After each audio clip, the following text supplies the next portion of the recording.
Buildings erected from about 500 AD to 1050 AD are called Anglo-Saxon, or simply Saxon, in their style. The Romans built in stone and brick, but the English, when they conquered Britain, razed the Roman buildings to the ground and built their own structures of wood.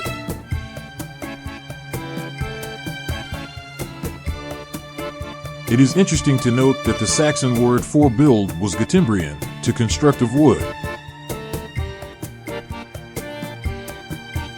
From the middle of the 5th century, for nearly 700 years, until the time when the Norman castle arose, well nigh every building of architectural merit was in some way or other connected with the church.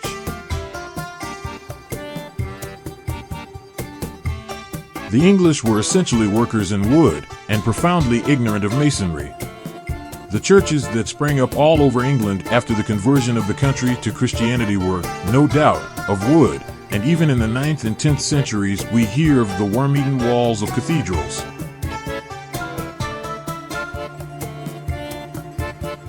They were decorated internally with paintings in various bright colors, and the ornamentation was of metalwork, bronze, or the precious metals.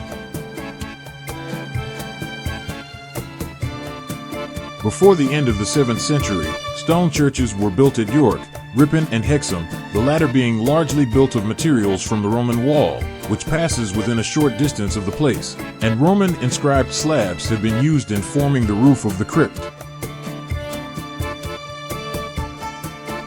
Bede tells us that Benedict crossed the sea to Gaul and carried back with him masons to build churches of stone, after the manner of the Romans that he loved, at Monk Wearmouth in Jarrow, about 680 AD. Each of these churches contains portions which are, without doubt, from their rude construction, parts of the original fabrics of Benedict. Anglo-Saxon stone churches were small, rectangular, or cruciform in shape, and without aisles.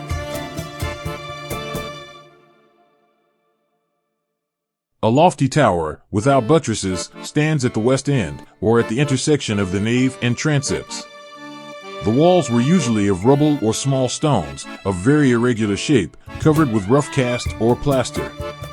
The kind of masonry termed herringbone is often used, and Roman bricks, taken from the ruins of earlier buildings, seem to have been freely used.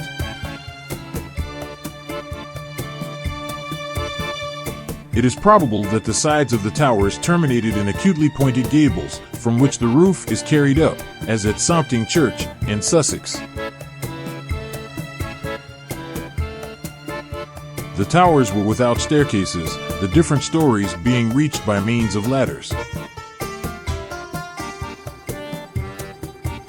The old church at Bradford, in Wiltshire, is one of the most perfect specimens of the Anglo-Saxon class.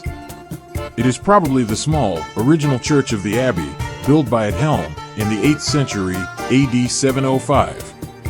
It is constructed of Bath stone, and it is considered, on account of the fineness of the building, that there may have been a certain amount of later restoration.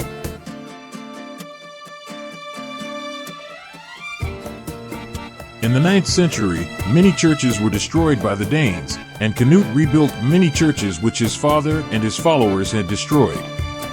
But, for a period before the year 1000 AD, the building of churches stopped on account of the expected millennium. After that date, when the hopes and fears of the people had proved groundless, the building of churches commenced again with renewed vigor.